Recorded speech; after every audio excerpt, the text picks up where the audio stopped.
Padma Shri Jitendra Singh doctor Shunty को देता है, जिन्होंने लगभग 130 बार ब्लड डोनेट किया है और डोनर सिंह का नाम दिया गया। अगर ये सारी उपलब्धियां मैं एक साथ इकट्ठा करके कहूं तो मैं कहूंगा कि देवदूत जितेंद्र सिंह शंटी जी का हार्दिक अभिनंदन है। आजादी के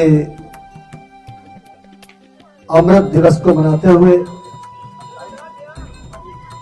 भारतीय गणतंत्र दिवस की इस पावन शुभ बेला पर RWJN के पॉकेट के इस प्रांगण में मंच पर उपस्थित हमारे यहाँ के अध्यक्ष महोदय, हमारे भाई दलजीत सिंह जी, जो कि सदाबहार अध्यक्ष हैं, और यहाँ के होनहार जनरल सेक्रेटरी, सबसे ज्यादा काम करने वाले कर्मशील योद्धा सोनी जी, और इनकी टीम के सभी वो सदस्य जो दिन रात कंधे से कंधा मिलाकर क्षेत्र के विकास के लिए अच्छी से अच्छी योजनाएं बनाते हैं। उपस्थित बहनों, भाइयों, बुजुर्गों, प्यारे प्यारे बच्चों, सभी को भारतीय गणतंत्र दिवस की हार्दिक शुभकामनाएं। मुझे लगता है इतनी खुशी शायद हमारे को अपने बच्चे के जन्मदिन पर नहीं होती जितनी कि अपने दिन, देश के इस दिन के ऊपर जब गणतंत्र दिवस मनाते हैं या स्वतंत्रता दिवस मनाते हैं तो एक ही दिल के अंदर से नारा निकलता है कि सारे जहां से अच्छा हिंदुस्तान हमारा। सच बात तो है।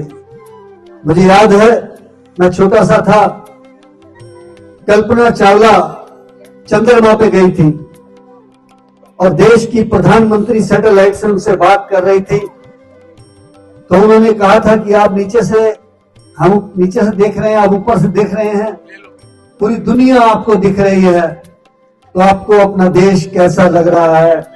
तो उसने यही बात कही थी कि प्रधानमंत्री जी, मुझे तो एक ही बात दिख रही है कि सारे जहां से अच्छा हिंदुस्तान हमारा।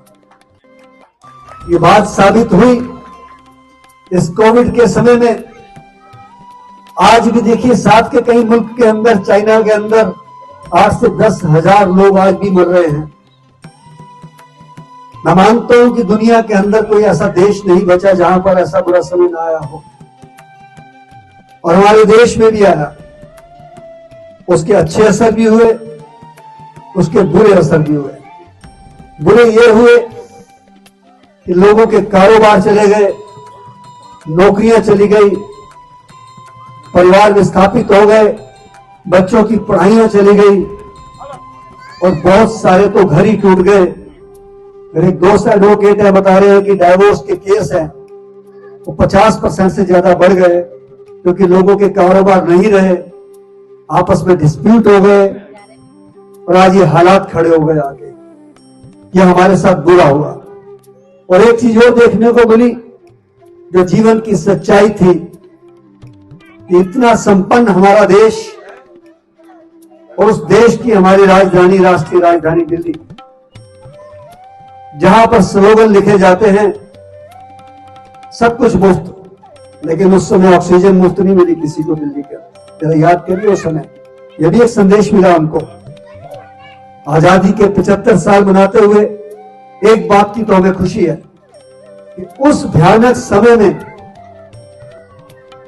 जब दिल्ली के अंदर इतना बड़ा कहर आ चुका था, मिलिट्री को दिल्ली में उतरना पड़ा। अब देखिए कितनी बड़ी बात है, गृह मंत्री को सड़क पर उतरना पड़ा, नहीं तो हो सकता है फुटपाथ के ऊपर भी वो लाशें पड़ी होती है, निश्चित था ये। और इस सबसे बड़ी बात कि 75 वर्ष में हम आजादी मना रहे हैं, हम बुलेट ट्रेन चला रहे हैं, हम रॉकेट लॉन्चर बना रहे हैं, हमारे लोग चंद्रमा पे जा रहे हैं सैटेलाइट लेके, और साथ वाले मुल्क में 200 रुपए किलो आटा बिक रहा है। जरा देख लीजिए, दोनों मुल्क इकट्ठे आजाद हुए, वहां पर सुई का निर्माण नहीं होता, और यहां पर रॉकेट लॉन्चर जैसे बन रहे हैं, तोप बन रही है, यहां पर बुलेट ट्रेन बन रही है। ये छोटी कामयाबी नहीं है, बहुत बड़ी कामयाबी है। और देश के कोने कोने में आज इस तिरंगे का जो महत्व बढ़ाया गया, जरा याद कीजिए, स्वतंत्रता दिवस को याद कीजिए। जब घर घर तिरंगा, हर घर तिरंगा का नारा लगा, मुझे याद है मैं देहरादून से आ रहा था सड़क से, मैं देख के हैरान हुआ, मंदिर कोई मस्जिद ऐसा नहीं था जिसके ऊपर तिरंगा नहीं था, और लोग कह रहे थे मेरी जान तिरंगा है, मेरी शान तिरंगा है। ये बच्चे बच्चे के कूट कूट के अंदर भरा हुआ है इस तिरंगे के बारे में। लेकिन इस तिरंगे को पाने के लिए, इसकी आजादी के लिए हम फख्र से कह सकते हैं कि जिन शहीदों ने अपनी कुर्बानियां दी, उसी के सदके से मिला है ये। पार्लियामेंट के अंदर जाके लेबर बिल के खिलाफ बम मारा हो, उसके बाद कड़क के बोले हो कि बहरों को सुनाने के लिए धमाके की जरूरत होती है। आजादी तो उससे मिली है जी, आजादी बिना खड़े को ढाल के नहीं मिली है, आजादी जज्बे से मिली है, आजादी कुर्बानी से मिली है। और माताओं की कुर्बानी, बहनों की कुर्बानी उसमें सबसे बड़ी थी। जिन्होंने फ्रीडम मूवमेंट पढ़ी हो, अक्सर 5, 6, 7, 10 नाम तो हमारे दिमाग में रहते हैं, लेकिन कुछ नाम ऐसे हैं जिनकी कुर्बानी को याद ना करें तो शायद फ्रीडम मूवमेंट बहुत पीछे रह जाएगी।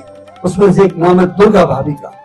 एक यंग लेडी जिसकी कोख में बच्चा, जिसकी गोद में बच्चा, और उसका पति एक बम बनाता है लाहौर के उस जेल में जहां भगत सिंह, सुखदेव, बटुकेश्वर दत्त बंद हैं।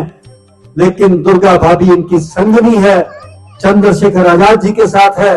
वो बम उनके पति के हाथ में फट जाता है और चंद्रशेखर आजाद कहते हैं कि आपको पति की डेथ में जाना चाहिए। तो वो कहती है नहीं, हमारी जो फ्रीडम मूवमेंट है उसकी लहर टूट जाएगी अगर हम पकड़े गए, कोई बात नहीं, कुर्बानी हो सही देश के लिए, मैं पति की डेथ पे भी नहीं जाऊंगी। इसे कहते हैं कुर्बानी।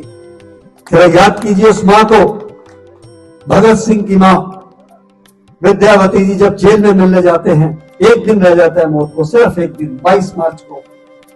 22 मार्च को जब मिलने जाते हैं सोनी जी, भगत सिंह की मां, और वो भगत को कहती है कि भगत बेटा डरना नहीं, अपने देश के लिए एक बार मरना 100 जन्मों के समान होता है। एक मां कहती है, देखिए वो मां हमारे देश में पैदा हो सकती है और किसी नहीं। अब कमाल की बात देखिए, क्यों नहीं कहते जापान माता, अमेरिका माता, इंग्लैंड माता, क्यों नहीं कहते चाइना माता, पाकिस्तान माता, भारत माता ही क्यों कहते हैं? क्योंकि भारत में माताओं का बहुत बड़ा कंट्रीब्यूशन है, बहुत बड़ा बहनों का कंट्रीब्यूशन है, जिन्होंने अपने सौहार्दों को इस मुल्क की आजादी के लिए कुर्बान किया। और उसी की वजह से आज हम इस तिरंगे को लहराते हैं, इसको सैल्यूट करते हैं। मैं दावे से कहता हूं कि आप लोगों ने जिस प्रकार पिछले 25-30 साल से एक मूवमेंट बनाई हुई है, ऐसा कहीं नहीं किसी आरडब्ल्यू में नहीं है। मैं आपकी आरडब्ल्यू को बधाई देता हूं अपनी तरफ से, शहीद भगत सिंह सेवा दल की तरफ से, और ईश्वर से कामना करता हूं कि आपके इस क्षेत्र का ऐसा ही प्यार बना रहे, ऐसा ही सद्भाव बना रहे, और एक ही संदेश जाए कि मजहब नहीं सिखाता आपस में वैर रखना, हिंदी है वतन है हिंदुस्तान हमारा, सारे जहां से अच्छा हिंदुस्तान हमारा। भारत माता की, भारत माता की जय हिंद। धन्यवाद।